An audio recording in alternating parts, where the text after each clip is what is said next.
ជំរាបសួរពុកម៉ែបងប្អូនប្រជាកសិករទាំងអស់គ្នាកាលពីវីដេអូមុនខ្ញុំបានបង្ហាញពីចំណុចពិសេសៗរបស់ Tractor John Deere Model Hakut 75E កម្លាំង75សេះ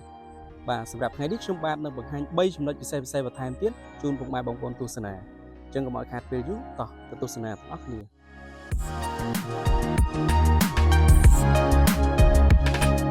ចំណុចទី3នោះគឺយើងនឹងនិយាយពាក់ព័ន្ធពី reservoir ម៉ាស៊ូតដែលយើងអាចទប់ចំណុះបានរហូតដល់68លីត្រដែលចំណេញពេលវេលាក្នុងការធ្វើការដោយមិនចាំបាច់ចាក់ប្រេងបំពេញច្រើនដង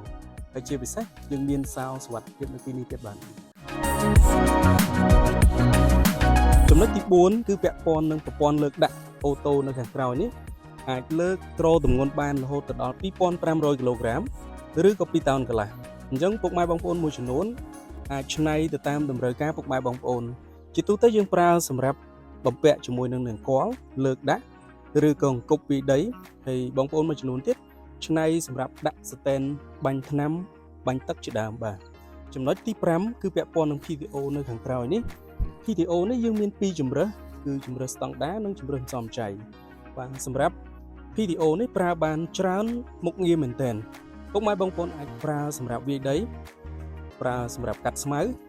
ប្រើសម្រាប់បូមទឹកប្រើសម្រាប់បាញ់ថ្នាំឬក៏ប្រើសម្រាប់មុខងារផ្សេងៗទៀតតាមតម្រូវការបងប្អូនបាទបើសិនពុកម៉ែបងប្អូនមានតម្រូវការចង់បាន Tractor John Deere យកទៅប្រើប្រាស់អាចតាក់ទងមកផ្នែកលក់ Tractor John Deere យើងខ្ញុំឬក៏ comment នៅខាងក្រោមវីដេអូនេះក្រុមការងារនឹងតាក់ទងទៅពុកម៉ែបងប្អូនបាទជាចុងក្រោយសូមអរគុណសូមជម្រាបលា Tractor John Deere ជាទំនុកចិត្តរបស់លោកអ្នកនាំចូលនឹងចែកចាយផ្ដាច់មុខដល់ក្រុមហ៊ុន RMA Cambodia